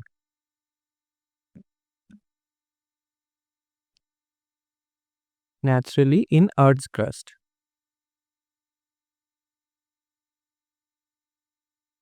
In earth's crust, these are called minerals, right? जो naturally occurring होता है, these are called minerals. अब ये minerals क्या होता है? minerals एक मतलब सिर्फ एक ही किस्म का नहीं होता, मतलब ऐसा नहीं कि तुम्हें डायरेक्टली अगर आयरन चाहिए तो आयरन का ही टुकड़ा मिल जाता है नेचुरली, नेचुरल सोर्सेस से, ऐसा नहीं होता। वो जो आयरन रहता है ना, वो किसी और चीज़ के साथ एक साथ मिला हुआ होता है, ठीक है? एक साथ मिला हुआ होता है। वहाँ से तुम आयरन को एक्सट्रैक्ट कर सकते हो, जिसके बारे में हम लोग बाद में पढ़ेंगे, ठीक है? उसके एक्सट्रैक्ट कैसे करते हैं, इसके बारे में अभी पढ़ेंगे, इसी चैप्टर में पढ़ेंगे। लेकिन ये बात सिर्फ याद रखना, जो मिनरल्स होता है ना, उसमें मोर देन 1 टाइप का एलिमेंट्स रहता है, ठीक है? 2 टाइप, 3 टाइप, 4 टाइप, जितना भी टाइप्स का होगा, लेकिन मोर देन 1 रहता है, ठीक है? और जो नेचुरली ऑकरिंग जितना भी एलिमेंट्स होता है, उन सबको हम लोग बोलेंगे मिनरल्स है। And there is another type term जो हम लोगों को याद रखना है, दैट इज ओर्स। अभी ओर्स क्या होता है? ओर्स आर ऑल्सो मिनरल्स, ठीक है? Ores are minerals that contains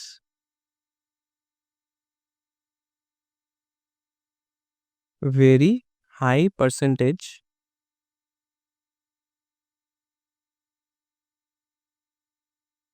of a particular matter.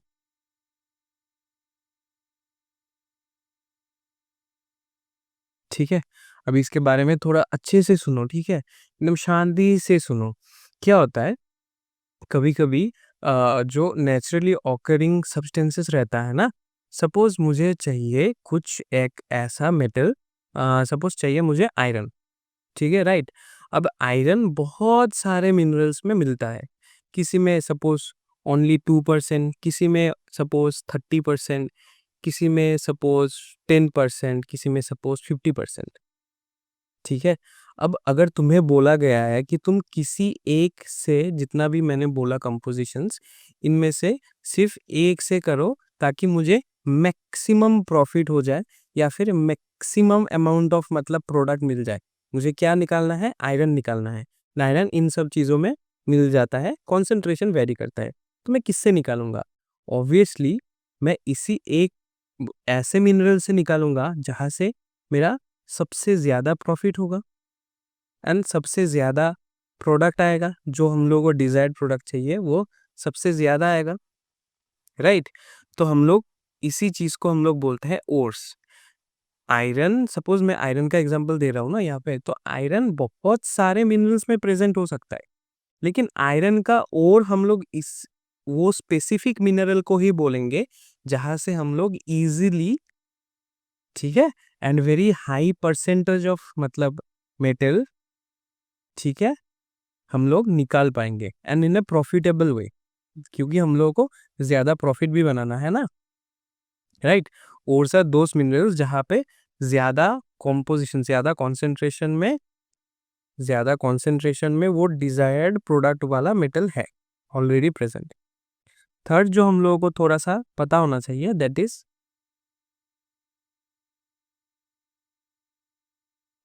GANGUE, गैंज। ये गैंज क्या होता है? These are nothing but impurities,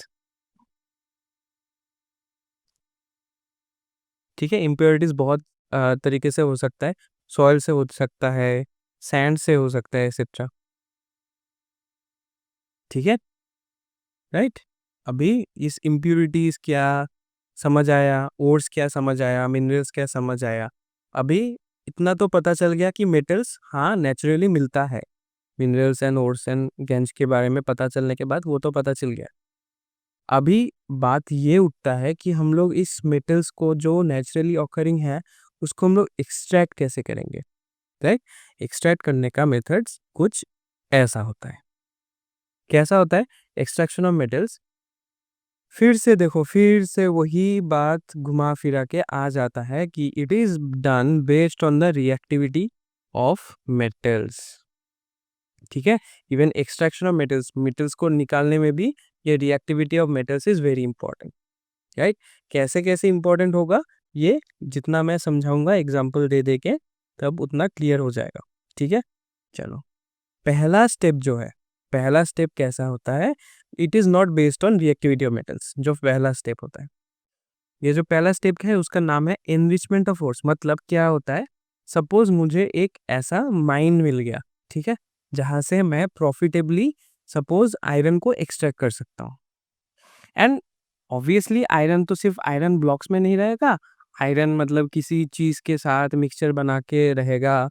and also क्या हो जाता है उसमें, जो मतलब मशीन्स होता है जहाँ से हम लोगों को आयरन डायरेक्टली मिल जाएगा हम लोगों के यूज़ के लिए, ठीक है, वहाँ पे डायरेक्टली हम मतलब आयरन को कैसे छाटेंगे कि जब हम लोग निकालेंगे, जैसे कि हम लोगों को आयरन मिल गया ना वो माइन से, तो जब हम निकालेंगे तो उसमें बहुत सारा सैंड भी आ जाएगा, उसमें बहुत सारा धूल मिट्टी बाकी पत्थर वत्थर आ जाएंगे जो हम लोगों को नहीं चाहिए। That is not our desire product. हमको चाहिए क्या? हमको चाहिए आयरन। हमको तो पत्थर नहीं चाहिए, तो वो पत्थर को पहले हमको हटाना पड़ेगा, धूल मिट्टी को हटाना पड़ेगा, तब उसके बाद ही वो ओर को हम लोग प्रोसेस कर पाएंगे जहाँ से मुझे वो हम लोगों का डिजायर्ड प्रोडक्ट चाहिए, इन दिस केस जो कि है आयरन, राइट। अभी ये जो प्रोसेस जो है जहाँ पे क्या होता है, ये छोटे मोटे इम्प्योरिटीज रहते हैं, जैसे कि सॉयल, ठीक है, फिर डस्ट, फिर और क्या हो गया, सॉयल डस्ट, जो ऑर्गेनिक जितना भी चीज़ें हैं, ठीक है, आसपास में, तो वो क्या करेगा, उसको हम लोगों को रिमूव करना पड़ेगा। बहुत सारे मेथड्स है मतलब हम लोग अप्लाई कर सकते हैं। एक है फ्रोथ फ्लोटेशन, एक है ग्रेविटी सेपरेशन। ऐसा बहुत सारा प्रोसेस है जिससे हम लोग क्या कर सकते हैं, ये ओर्स को मतलब कॉन्सेंट्रेट कर सकते हैं, एनरिच कर सकते हैं, जो इम्प्योरिटी पार्टिकल्स है उसको छान के हम लोग बाहर फेंक सकते हैं, ठीक है। ये छन्नी का भी इस्तेमाल कर सकते हैं, ठीक है। वो जो स्मॉल पार्टिकल्स रहेगा वो सैंड वैंड का, वो तो नीचे गिर जाएगा, जो लार्ज पार्टिकल्स रहेगा वो छन्नी में ही रह जाएगा। ऐसा हम लोग बहुत सारा प्रोसेस करके हम लोग से बेसिक इम्प्योरिटीज को दूर कर रहे हैं। ऐसा नहीं कि उसके अंदर से मतलब जो आधा मतलब सिर्फ आयरन का है ना, जो बाकी आधा को हम लोगों ने अब ऐसे ही सिर्फ वॉश करके ही निकाल दिया, सिर्फ ग्रेविटी सेपरेशन से ही निकाल दिया, ऐसा नहीं है। सिर्फ इम्प्योरिटीज को अभी तक निकाल रहे हैं। फिर उसके बाद वो हम लोगों का कॉन्सेप्ट आ जाएगा कि कौन सा ज़्यादा रिएक्टिव है, कौन सा कम थोड़ा रिएक्टिव है, ये सब आ जाएगा, ठीक है। चलो मैं यहाँ पे एक छोटा सा वो रिएक्टिविटी सीरीज ड्रॉ कर देता हूँ। पोटेशियम, सोडियम, कैल्शियम, फिर मैंगनीज, ओ सॉरी मैंगनीज, मैग्नीशियम, एल्यूमिनियम, फिर zinc, iron, lead, copper, silver and gold.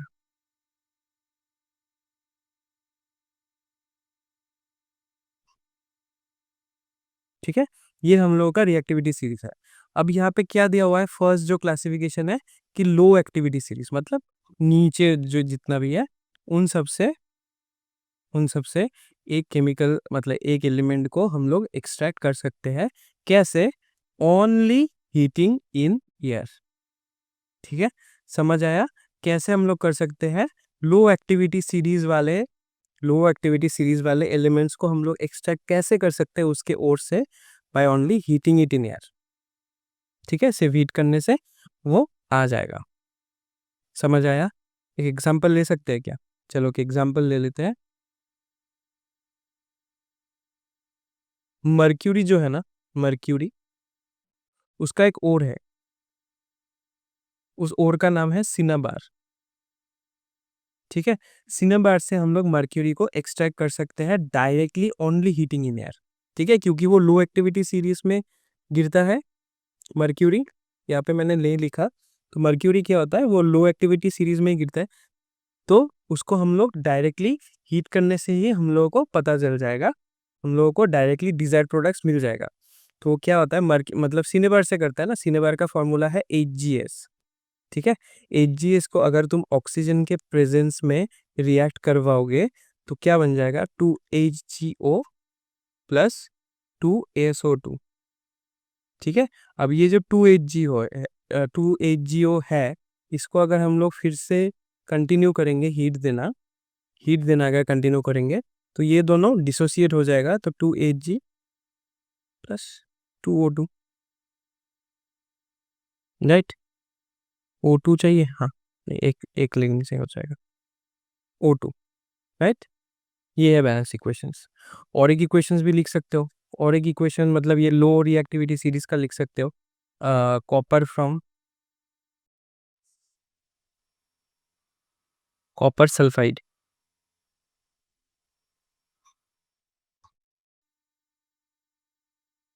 2CuS copper sulphide, 3O2, ठीक है। 2CuS+3O2 turns into 2Cu2O plus 2SO2, ठीक है। अभी Cu2O को अगर हम लोग एक्सेसिव हीट देते रहेंगे तब क्या बन जाएगा 2Cu+4Cu+O2, ठीक है, समझ आ रहा है। Next is middle activity series, ठीक है। जो एक्टिविटी सीरीज मैंने दिखाया ना, वहां से मिडिल वाले पोर्शन में लो एक्टिविटी सीरीज तो हम लोगों ने देख लिया, सिर्फ हीट करना है एयर में, तो हम लोगों को डिजायर्ड प्रोडक्ट मिल जाएगा। जो मिडिल एक्टिविटी सीरीज है ना, यहाँ पे झमेला होता है। कैसा झमेला होता है, उसको हम लोगों को हीट करना पड़ेगा इन ए स्पेसिफिक कंडीशन। कैसा कंडीशन है उसके बारे में चलो जान लेते हैं। पहला है रोस्टिंग। यहाँ पे क्या होता है, सल्फाइड आयरन्स को हीट कर सकते हैं इन द प्रेजेंस ऑफ एयर, मतलब ऑक्सीजन के प्रेजेंस में हम लोग हीट कर सकते हैं टू ऑक्साइड्स बनाना, ठीक है। सल्फाइड आयरन्स को अगर हम लोग हीट करेंगे इन द प्रेजेंस ऑफ ऑक्सीजन, मतलब प्रेजेंस ऑफ एयर, तो क्या बन जाएगा, वो ऑक्साइड्स बन जाएगा। एग्जाम्पल है suppose 2ZnS plus 3O2 turns into 2 7NO plus 2SO2, ठीक है। ये हो गया रोस्टिंग का एग्जाम्पल। यहाँ पे क्या हो रहा है, सल्फाइड ओर्स को in the presence of air हम लोग हीट कर रहे हैं to get the desired product, जो कि है ऑक्साइड्स।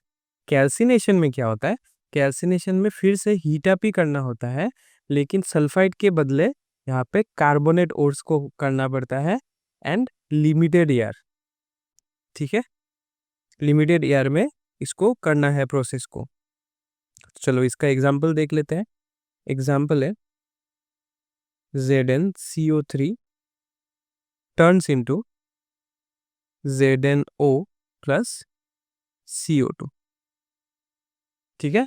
कार्बोनेट है, कार्बोनेट से बना दिया डायरेक्ट ऑक्साइड्स। अब ये जो ऑक्साइड्स है, ये तो रोस्टिंग से भी मिल गया एंड कैल्सिनेशन से भी मिल गया। अभी इन दोनों का ऑक्साइड्स को हम लोग करेंगे क्या। ऑक्साइड्स क्या होता है, ये जो मेटल ऑक्साइड्स है, इसको हम लोग रिड्यूसिंग एजेंट के साथ अगर रिएक्ट कर देंगे, मेटल ऑक्साइड्स है ना, ZnO दोनों केसेस में, इसको अगर हम लोगों ने एक रिड्यूसिंग एजेंट के साथ रिएक्ट कर देंगे तो हम लोगों को डिजायर्ड प्रोडक्ट्स मिल जाएगा, ठीक है।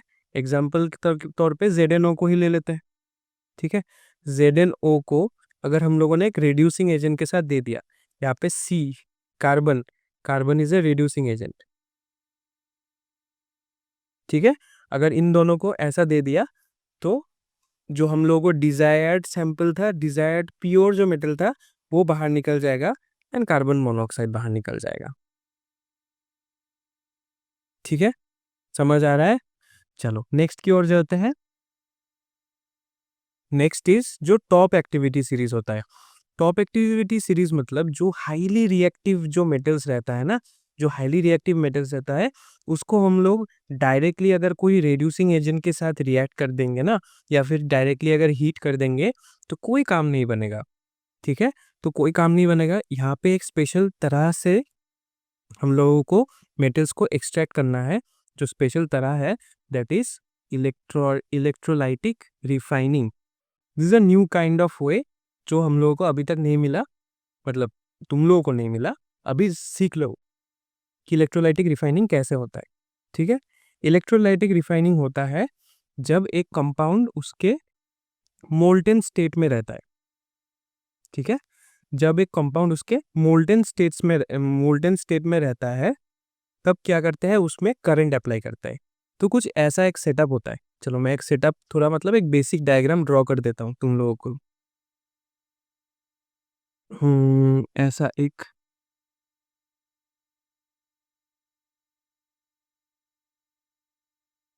यहाँ पे एक रॉड रहता है, यहाँ पे एक रॉड रहता है। इन दोनों को हम लोग कनेक्ट कर देते हैं एक बैटरी के साथ।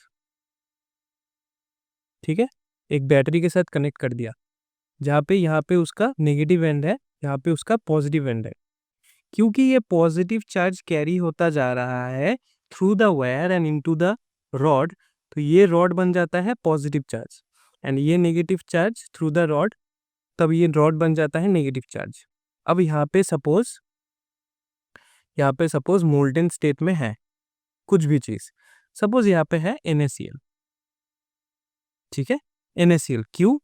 क्योंकि सोडियम, NaCl से हम लोगों को सोडियम मिल सकता है, and sodium is a highly active मतलब हाईली रिएक्टिव मेटल। तो सपोज हम लोगों को सोडियम चाहिए, NaCl से हम लोगों को सोडियम चाहिए। ठीक है ठीक है ठीक है।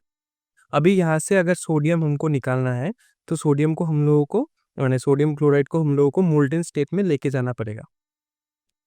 अब अगर सपोज चला गया, वो मोल्टेन स्टेट में चला गया, एंड यहाँ पे क्या हो गया, मोल्टेन स्टेट होने के बाद ये Na positive and Cl negative में बदल गया। ठीक है, मेटल के ऊपर पॉजिटिव चार्ज आ गया, नॉन मेटल के ऊपर नेगेटिव चार्ज आ गया। अभी ये मेटल जो पॉजिटिव चार्ज लिए हुए है, ये किसकी ओर अट्रैक्टेड हो जाएगा, ये नेगेटिव जो रॉड कैरी कर रहा है, ये जो नेगेटिव चार्ज वाला रॉड कैरी कर रहा है उसके तरफ आकर्षित हो जाएगा, एंड मतलब अट्रैक्टेड हो जाएगा। एंड जो नॉन मेटल है, Cl नेगेटिव है, वो किसकी तरफ चला जाएगा, वो पॉजिटिव रॉड की तरफ चला जाएगा। ठीक है, वो एनोड की तरफ चला जाएगा, एंड कैथोड की तरफ सब Na पॉजिटिव बन जाएगा। राइट, अभी इसी वजह से क्या हो जाता है, वो सेपरेट हो जाता है, एंड डायरेक्टली हम Na पॉजिटिव को उस रॉड से हम लोग निकाल सकते हैं, उस रॉड से हम लोग निकाल सकते हैं। तो क्या होता है, NaCl को अगर हम लोग मोल्टेन स्टेट में लेके जाते हैं, तो Na पॉजिटिव बनता है एंड Cl नेगेटिव बनता है। अब अगर इसमें हम लोग इलेक्ट्रोलाइटिक रिफाइनिंग अप्लाई करते हैं, इलेक्ट्रोलाइटिक रिफाइनिंग ऐड करते हैं, तो क्या बन जाता है, जो Na पॉजिटिव है ना, जो मेटल है वो क्या हो जाता है, डिपोजिट हो जाता है। कहाँ पे, कैथोड में। ठीक है, जो नेगेटिव चार्ज कैरी कर रहा है, नेगेटिव चार्ज कैरी कर रहा है। और जो Cl नेगेटिव है, क्लोरीन, ठीक है, जो नॉन मेटल है, वो लिबरेट हो जाता है कहाँ पे, एनोड में। ठीक है, चलो हो गया। एक्सट्रैक्शन ऑफ मेटल्स समझ लिया, इलेक्ट्रोलाइटिक रिफाइनिंग भी समझ लिया। रिएक्टिविटी सीरीज से मतलब रिएक्टिविटी सीरीज के ऊपर डिपेंड करके हम लोग आइदर जगह, अगर वो ज़्यादा रिएक्टिव होता है तो इलेक्ट्रोलाइटिक रिफाइनिंग करेंगे, बहुत ही कम रिएक्टिव होता है तो डायरेक्टली हीट कर देंगे, और अगर मिडिल में गिरता है कहीं पे तो हम लोग वो रोस्टिंग एंड कैल्सिनेशन वाला प्रोसेस करेंगे और फिर रिड्यूस करेंगे। राइट, समझ आ गया? ये छोटा सा समरी दे दिया मैंने, बीच में टॉपिक के बीच में थोड़ा सा समरी तुम लोगों को दे दिया। अभी ये जो इलेक्ट्रोलाइटिक रिफाइनिंग है ना, ये बहुत सारा मतलब चीज़ों में हम लोग यूज़ कर सकते हैं। जो हम लोगों को मिडिल ऑर्डर से मतलब middle of the reactivity series से एक्सट्रैक्ट करने के बाद जो मेटल मिला ना, उसको भी हम लोग कभी कभार इलेक्ट्रोलाइटिक रिफाइनिंग के थ्रू एक बार और करते हैं, ताकि हम लोगों को और भी मतलब ज़्यादा प्योरिटी वाला मतलब मेटल मिल जाए। ऑलरेडी जो यहाँ से हम लोगों ने देखा कि रोस्टिंग, कैल्सिनेशन और रिडक्शन के बाद जो आया मेटल, उसको भी हम लोग क्या करते हैं, थोड़ा सा और एक बार इलेक्ट्रोलाइटिक रिफाइनिंग प्रोसेस के ऊपर से गुजारते हैं, ताकि वो और ज़्यादा प्योर बन जाता है। सेम गोज फॉर ये वाला जो लो एक्टिविटी सीरीज है, उनका भी अगर हम लोग एक बार और इलेक्ट्रोलाइटिक रिफाइनिंग करेंगे तो और भी ज़्यादा प्योर फॉर्म में हम लोगों को उसका मेटल एक्सट्रैक्ट मतलब मेटल का पोर्शन मिल जाएगा। ठीक है, चलो next is corrosion and it's prevention. अभी करोजन एंड प्रिवेंशन क्या है, करोजन के बारे में हम लोगों ने बहुत आगे ही चैप्टर नंबर 2 में पढ़ लिया था, है कि नहीं। करोजन के बारे में चैप्टर नंबर 2 में पढ़ लिया था। एक बार मैं फिर से तुम लोगों को रिवीजन करा देता हूँ। करोजन में क्या होता है, वो ऑक्सीडेशन होता है, ठीक है। यह चैप्टर नंबर 1 में पढ़ा था, 1 या 2, तुम लोग बताओ, ताकि मैं समझ पाऊँ कि तुम लोगों ने पढ़ाई किया है कि नहीं। तो तुम मुझे बताओगे कि चैप्टर नंबर 1 में किया था हम लोगों ने करोजन, या चैप्टर नंबर 2 में। और अगर तुम लोगों ने कर लिया होगा तो तुम लोगों को समझ में आ ही गया होगा। और अगर तुम लोगों ने नहीं किया हो तो चैप्टर नंबर 1 का भी लेक्चर देख लो एंड चैप्टर नंबर 2 का भी देख लो, क्योंकि दोनों जगह पे थोड़ा थोड़ा सा दोनों में ही है, ठीक है। चलो, क्या होता है करोजन में, करोजन में मैं सिर्फ समरी दे रहा हूँ। करोजन में क्या होता है, ऑक्सीडेशन होता है सरफेस का, किसका, मेटल्स का सरफेस में ऑक्सीडेशन होता है एंड वो फिजिकली चेंज कर देते हैं। आयरन में अगर कोरोजन होगा तो वो रस्ट फॉर्म करेगा, वो ब्रिटल हो जाएगा, वो वीक हो जाएगा। फिर सिल्वर में करेगा तो वो थोड़ा वो ब्लैकिश कलर का एक लेयर मतलब उसके ऊपर बैठ जाएगा, ठीक है। इसको हम लोग बोलते हैं करोजन। ये नेचुरली अगर ऑक्सीडेशन होता है इसमें। यहाँ पे डेफिनेशन क्या दिया हुआ है कि deterioration of metals due to reaction with moisture and air, example rusting of iron, ठीक है। अभी हम लोगों को सिर्फ प्रिवेंशन वाला पोर्शन ही ज्यादा अच्छे से पढ़ना है, क्योंकि वो जो करोजन वाला पोर्शन है वो ऑलरेडी चैप्टर 1 में बहुत अच्छे से दिया हुआ है, ठीक है। अभी प्रिवेंशन मेथड को हम लोग सिर्फ पढ़ेंगे कि एक तो प्रिवेंशन हो गया कि अगर हम लोग जिस सरफेस के ऊपर करोजन होने का डर है उसमें अगर हम लोगों ने पेंट कर दिया, ठीक है, या फिर ऑयलिंग कर दिया, तो वो क्या हो जाएगा, एक लेयर जैसा बन जाएगा, ठीक है। सपोज ये एक सरफेस है एंड उसके ऊपर मैंने सपोज एक पेंट का लेयर चढ़ा दिया, एक पेंट का लेयर चढ़ा दिया, ठीक है। तब क्या हो जाएगा, जो बाहर वाला जो मॉइस्चर है, जो ऑक्सीजन है, तो वो क्या कर पाएगा, वो इस लेयर को मतलब उस लेयर के ऊपर से ही रिफ्लेक्ट बैक कर जाएगा, ठीक है, क्योंकि उस लेयर को पेनिट्रेट करके वो मेटल तक नहीं पहुंच पाएगा। This is the metal layer, ठीक है। Same goes for oiling as well, ठीक है। और एक मेथड भी है जहां पे क्या होता है, वो जिंक के साथ हम लोग गैल्वेनाइज कर देते हैं। गैल्वेनाइजेशन इज द प्रोसेस जहां पे एक मेटल के ऊपर दूसरे मेटल का एक परत चढ़ा देते हैं, ठीक है। एक परत चढ़ा देते हैं ताकि क्या बन जाता है, ताकि सेम सेम कॉन्सेप्ट ही आ जाता है कि एक जो हल्का मतलब बहुत ही थिन लेयर बन जाए, ठीक है। एक मेटल के ऊपर दूसरे मेटल का एक थिन लेयर बन जाए एंड मॉइस्चर एंड एयर उन दोनों को मतलब इफेक्ट ना कर पाए। Another method is allowing. Allowing मतलब क्या होता है, सपोज एक मेटल रहता है, मेटल नंबर ए, जो कि मोल्टन स्टेट में रहता है, और एक मेटल ले लेता है मेटल नंबर बी जो कि मोल्टन स्टेट में रहता है, उन दोनों को मिक्स कर देता है, ठीक है। तो उन दोनों का एक होमोजेनस मिक्सचर बन जाता है, मतलब इक्वली यूनिफॉर्म मिक्सचर बन जाता है। बनने के बाद उसको हम लोग सॉलिड बना देते हैं, ठीक है। अगर सॉलिड बना देते हैं तो वो क्या करेगा, वो इतनी जल्दी कोरोजन में इफेक्ट नहीं होगा। ऐसे ही मतलब हम लोग डिजायर्ड ऐसा ही मेटल्स चूज करते हैं जो इजीली मतलब कोरोड ना हो, और क्या करते हैं उसको एक इजीली कोरोड होने वाला मेटल के साथ हम लोग उसको एलॉय बना देते हैं। उन दोनों का क्या बना देते हैं, एलॉय बना देते हैं। सपोज एक इजीली कोरोड होने वाला मेटल है, सपोज आयरन, ठीक है। वो बहुत जल्द जल्द रस्टिंग कर सकता है। उसके साथ अगर मैंने एक ऐसा सपोज मेटल या नॉन मेटल का मिक्सचर हम लोगों ने मोल्टन स्टेट में डाल दिया जो उतना जल्दी कोरोजन ना करे, ठीक है। आयरन इज कोरोजन प्रोन, ठीक है। आयरन को बोल सकते हैं कि वो कोरोजन प्रोन है।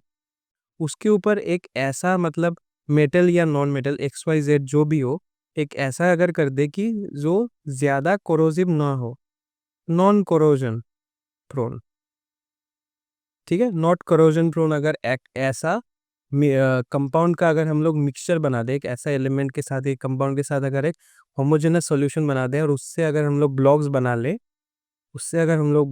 ले, तो वो क्या बन जाएगा, that becomes an alloy. And जो एलॉय होता है ना, क्योंकि of the non corrosion prone part, वो क्या करता है, कोरोजन उतनी जल्दी नहीं करता।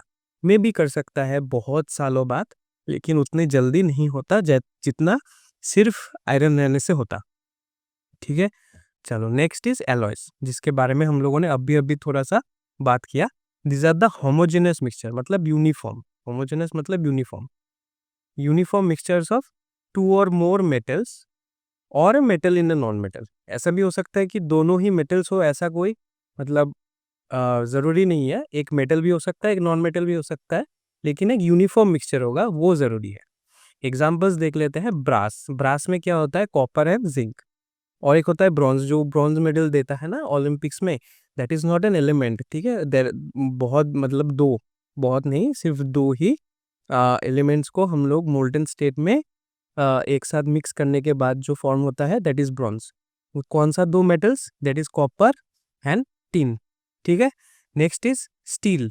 ठीक है, जो स्टील पाइप्स यूज होता है डे टू डे लाइफ में, स्टील बहुत यूज होता है, that is made by iron and copper. ठीक है, यहाँ पे मैंने एग्जांपल भी दिया था ना, आयरन जो कि बहुत ही कोरोजन प्रोन है, प्लस यहाँ पे XYZ, यहाँ पे तुम कॉपर समझ लो। Copper is not very corrosion prone, तो उससे जो मेटल बनेगा, उससे जो एलॉय बनेगा, वो भी उतना कोरोजन प्रोन नहीं होगा। ठीक है, these are everything about alloys. अभी जाने से पहले मैं थोड़ा सा समरी दे देता हूँ कि इस चैप्टर में हम लोगों ने पढ़ा क्या क्या। पढ़ा है हम लोगों ने जो फिजिकल डिफरेंसेस था उन सब के बारे में। ठीक है, मेटल्स क्या होता है, मेटल्स उसमें लस्टर होता है, उसमें क्या होता है, मेलिएबिलिटी, डक्टिलिटी, सोनोरस, सोनोरस, इन सब के बारे में पढ़ा है। नॉन मेटल्स में क्या होता है, नॉन मेटल्स में ये सब नहीं होता। These are not lustre, not malleable, not ductile, not sonorous. ठीक है, नॉट हार्ड। फिर एक्सेप्शंस भी बहुत सारा पढ़ लिया हम लोगों ने। ठीक है, वो स्टेट के बारे में पढ़ लिया। Metals are mostly solids, but there is an exception, mercury. Non metals में भी एक ही जो लिक्विड नॉन मेटल है, जो कि है ब्रोमीन। राइट, इन सब के बारे में पढ़ लिया। अभी केमिकल रिएक्शंस ऑफ मेटल्स, इनके बारे में भी पढ़ लिया। राइट, फिर उसके बारे में एलॉयज के बारे में अभी अभी पढ़ा। फिर कोरोजन के बारे में अभी अभी पढ़ा। फिर उसके बारे में ऑकरेंस के बारे में पढ़ा। रिएक्टिविटी सीरीज वेरी इंपॉर्टेंट, उसको अच्छे से याद करके जाना, एग्जाम में आ सकता है। ठीक है, डायरेक्ट क्वेश्चन भी आ सकता है, या फिर उससे बना के क्वेश्चंस भी दे सकता है। Alloys, corrosion, occurrence, extraction. ठीक है, इन सब के बारे में आज हम लोगों ने पूरा पढ़ लिया। ठीक है, चैप्टर 2 का फर्स्ट से लेके लास्ट तक हम लोगों ने सब पढ़ लिया। जो जो इम्पोर्टेंट टॉपिक्स है, 95% ऑफ देम आर कवर्ड। ठीक है, एक दो छोटा मोटा चीज़ें हैं जो कि वो डिड यू नो वाले सेक्शंस में रहता है, जो येलो कलर का पार्ट्स रहता है ना बॉक्स में, या फिर एक दो छोटे मोटे क्वेश्चंस जो बन सकता है NCERT टेक्स्ट में से, वो मैंने नहीं कराया, वो मैंने स्किप करके गया due to time constants and due to its being a one shot lectures. Right, अभी जाने का घड़ी आ गया, तो थैंक यू फॉर ज्वाइनिंग। अगर तुम वीडियो के इस पार्ट तक पहुंच गए हो, तो 2 मिनट सिर्फ निकाल लो, मुझे सिर्फ एक ही बात करना है कि thank you for showing us all the love. ठीक है, बहुत सारा ढेर सारा प्यार मिल रहा है तुम लोगों से। एंड इस वीडियो में मेरा थोड़ा सा एनर्जी डाउन है, क्योंकि वो सीज़न चेंज की वजह से थोड़ा सा बीमार पड़ चुका हूँ मैं। तो मैं आशा करता हूँ कि नेक्स्ट वीडियो आने तक मैं फुल्ली रिकवर कर दूँ और पूरा एनर्जी के साथ नेक्स्ट वीडियो बना सकूँ। Thank you for joining for this session. अगर आपको यह वीडियो पसंद आया तो please like this video, share it amongst your friends and subscribe to the channel. ठीक है, शेयर कर दो, सब्सक्राइब कर दो एंड लाइक दिस वीडियो। और जो जो फीडबैक्स है वो कमेंट सेक्शन में डाल दो। अगर एनर्जी डाउन भी लग रहा है तो को भी कमेंट सेक्शन में बता दो मुझे, और अगर एनर्जी ठीक ठाक लग रहा है तो वो भी कमेंट सेक्शन में बता दो। कोई क्वेश्चंस रह जाए वो भी कमेंट सेक्शन में बता दो, मैं छोटा सा फॉलोअप वहीं पे दे दूंगा। अगर वीडियो बनाने की ज़रूरत पड़ जाए तो मैं वीडियो भी बना के बोल सकता हूँ। And most important of them all is, अगर तुम लोगों को ये जो इस चैप्टर का जो डायरेक्ट अगर नोट्स मिल चाहिए तुम लोगों को, जिस नोट्स में तुम्हारे पास क्या मिलेगा, उस नोट्स में एमसीक्यूज मिलेगा, उस नोट्स में वेरी शॉर्ट आंसर्स का मिलेगा, वेरी शॉर्ट आंसर्स, उस नोट में शॉर्ट आंसर्स मिलेगा, एंड उस नोट में लॉन्ग आंसर टाइप क्वेश्चंस मिलेगा। ठीक है, इन सब के सिर्फ सबको लेके and also also also notes. ठीक है, पूरा चैप्टर नोट्स भी मिल जाएगा उसमें। ठीक है, इन सबको लेके जो पीडीएफ है वो सिर्फ और सिर्फ तुमको मिलेगा Telegram channel @class Vista one shots में। ठीक है, @क्लास विस्टा वन शॉट्स में मिल जाएगा, एंड मैं कोशिश करूंगा कि उसका जो ड्राइव का लिंक है वो भी मैं डिस्क्रिप्शन में दे दूं।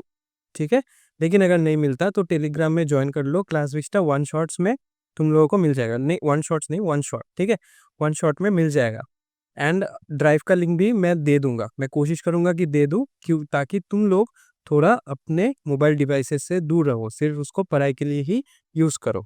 ठीक है, और अगर मैं जैसा कि मैं हर लेक्चर के बाद ही बोलता हूँ, लेकिन मैं आशा करता हूँ कि तुम मेरी बात यहाँ पे इतना ज़्यादा नहीं सुनोगे, और जहाँ पे मैं बोलता हूँ वहाँ पे सुनोगे। लेकिन अगर तुम्हें इंस्टाग्राम में भी फॉलो करना ही है किसी चीज़ को, अगर सिर्फ पढ़ाई के लेके ही फोकस रहना चाहते हो, तो @क्लास विस्टा ऑन आईजी में फॉलो कर लो। और मैं तो बोलूँगा ही इंस्टा ही छोड़ दो, एग्ज़ाम का समय आने वाला है, ज़्यादा महीने है भी नहीं। कितना महीना है? 1 डेढ़ महीना है। ठीक है, और फेसबुक पे अगर फॉलो करना चाहो तो सिर्फ क्लास विस्टा सर्च कर लो, वहाँ पे मिल जाएगा। ठीक है, चलो टेलीग्राम चैनल ज्वाइन कर लो, वहाँ से तुम लोगों को नोट्स मिल जाएगा, एंड मैं ड्राइव का लिंक भी दे दूंगा, गूगल ड्राइव का लिंक भी दे दूंगा, वहाँ से भी डाउनलोड कर सकते हो, जहाँ पे तुम्हें chapter notes, MCQ, short answers, long answers सब मिल जाएंगे। इंस्टाग्राम, फेसबुक मैं बोलूँगा दूर रहो, अगर करना ही है तो हम लोगों को भी ज्वाइन कर लो वहाँ पे भी, ताकि तुम पढ़ाई पे भी ज़्यादा फोकस रहो, सोशल मीडिया में भी पढ़ाई से ही रिलेटेड तुम्हारे पास पोस्ट आता रहे, वहाँ पे हम लोग अनाउंसमेंट कर देंगे, मीम्स वीम्स मिल जाएगा, तुम लोग बहुत एंजॉय भी कर सकते हो वहाँ पे। ठीक है, चलो अभी पढ़ाई करो, ये लेक्चर का नोट्स बना लो, इसको और एक बार देख लो, अच्छे से पढ़ लो नोट्स बनाने के बाद, एंड मैं मिलता हूँ आपको नेक्स्ट वीक में। तब तक के लिए thank you, please like share and subscribe, and I will meet you on the next one. Bye bye.